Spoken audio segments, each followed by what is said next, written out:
हरे कृष्ण राधे राधे जय श्री गुरुदेव की जय जय श्री বনমালী जीव के जय। प्रिय भक्तबृंद दर्शक बंधु আপনারা দর্শন করছেন আমাদের ছোট্ট গোবৎসটি এসে উপস্থিত হয়েছে কেতমপুর শ্রী গৌরাঙ্গ মঠে।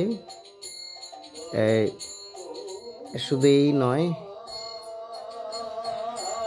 এর মাও এসেছে। এই যে আপনারা দেখছেন খুবই খুবই শান্ত, খুব ভালো। এ কখনোই কোনোভাবেই কোনো অসুবিধা করে না, প্রচণ্ড বোঝার শক্তি খুব বেশি। মা বাচ্চা উভয়ই শান্ত, খুবই ভালো। তো আগের অনেকগুলি আমাদের গাই বাছুর ছিল মঠের এখানে, কিন্তু যাই হোক এদিক হয়ে সেগুলি এখন প্রায় একে একে সব চলে গিয়েছিল। এখন যাই হোক একটি আবার গোমাতা এসেছে। এই গোমাতার নাম দেওয়া হয়েছে নাভা দেবী বা নাভা মাতা। কেন জানেন তো? আর এর নাম হচ্ছে আদি।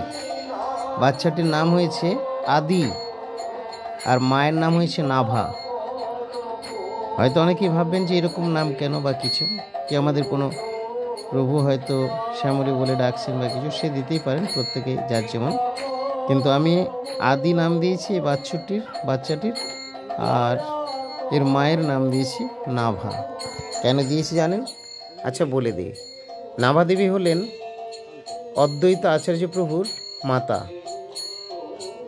আর এই তো সামনেই অদ্বৈত আচার্য প্রভুর আবির্ভাব তিথি গেল, এবং সেই আবির্ভাব তিথিতে নাভা দেবী দুগ্ধ দান করেছেন, যে দুগ্ধে তার অভিষেক হয়েছে। তো এই জন্যেই ঠিক সেই সময় এসে উপস্থিত হয়েছে এই গোমাতা। তাই মাতা ঠিক নাভা দেবী মায়ের কাজ করলেন। আর বাচ্চাটির নাম দিয়েছি আদি, অর্থাৎ অদ্বৈত আচার্য প্রভুর নাম থেকে অদ্বৈত প্রভুকে সংক্ষেপে এখানে সেই নাম থেকে আদি নাম দিলাম। হরি বল।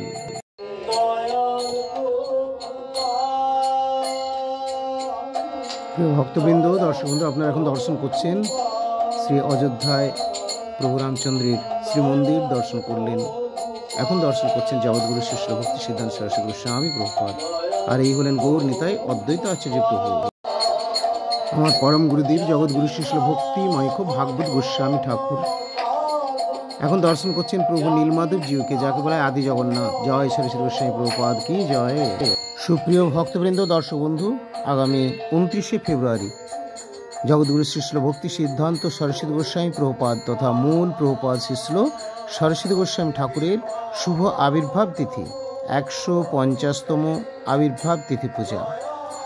এই দিন প্রভুপাদের আবির্ভাব তিথি পূজা, এবং ভক্তবৃন্দ এই দিন ব্যাস পূজা করে থাকেন। এই জন্য প্রভুপাদের ব্যাস পূজাও বলা হয়। আগামী 29শে ফেব্রুয়ারি শিষ্য ভক্তি সিদ্ধান্ত সরস্বতী গোস্বামী প্রভুপাদের 150তম আবির্ভাব তিথি পূজা।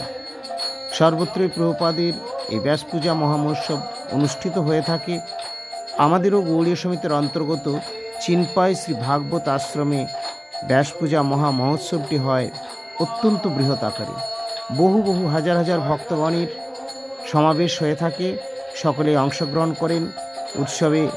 প্রভুপাদের দর্শন, প্রভুপাদের প্রতি শ্রদ্ধাঞ্জলি, পুষ্পাঞ্জলি, এবং প্রভুপাদের পরম পৃষ্ঠজন গুরুপাদ পদ্মের শ্রীমুখ থেকে প্রভুপাদের অপার মহিমার কথা শ্রবণ করে তারা ধন্য হন। রাধে রাধে। মোদীয় পরমার্থ শ্রী গুরুপাদ পদ্ম ছিল প্রভুপাদের আবির্ভাব তিথিতে প্রতি বছরই এই কীর্তনটি বড় আবেগপূর্ণভাবে তিনি করে থাকেন।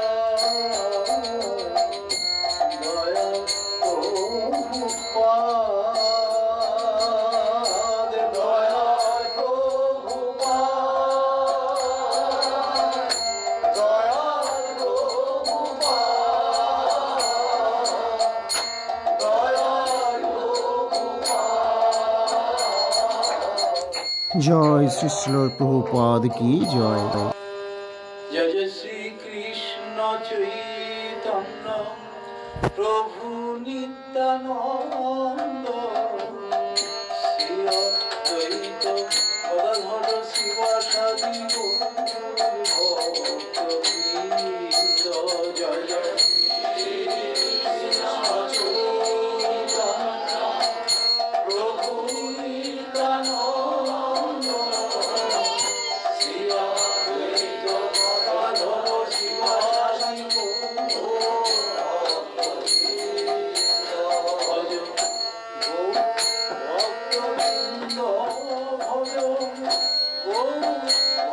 ভক্তবৃন্দ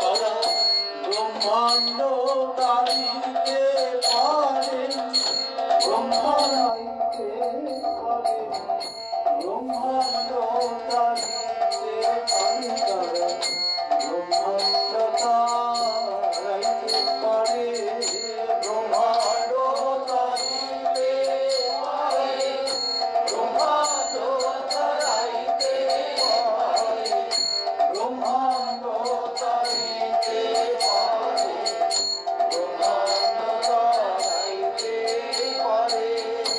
বহু ভক্ত জনে জনে ব্রহ্মাণ্ড তারিতে পারে বহু ভক্ত জনে জনে তারা ব্রহ্মাণ্ড তারাইতে পারে বহু ভক্ত জনে জনে ব্রহ্মাণ্ড তারিতে পারে। হরি নাম প্রেম হরিয়ে ব্রহ্মাণ্ড তারিতে পারে হরি নাম প্রেম ব্রহ্মাণ্ড তারিতে পারে হরি নাম প্রেম ব্রহ্মাণ্ড তারিতে পারে হরি হরি নাম প্রেম ব্রহ্মাণ্ড তারিতে পারে হরি নাম প্রেম ব্রহ্মাণ্ড তারিতে পারে হরি নাম প্রেম ব্রহ্মাণ্ড তারিতে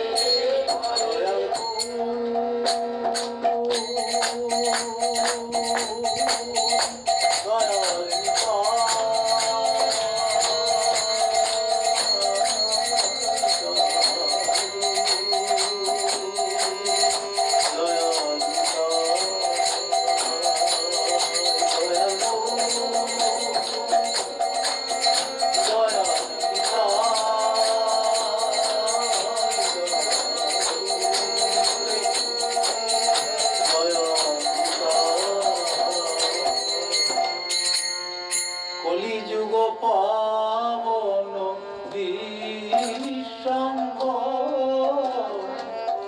গৌচিত্ত গগন হরে কৃষ্ণ রাধে রাধে। জয় শ্রী গুরুপাদ পদ্ম কি জয়, মহাপ্রভু কি জয়, শ্রী রাধা গোবিন্দ বনমালী জিও কি জয়। প্রিয় ভক্তবৃন্দ, দর্শক বন্ধু, আজকের মতো এখানে বিরতি। ভালো থাকুন সকলে, দেখা হবে আবার পরবর্তী পোস্টে। হরি বল।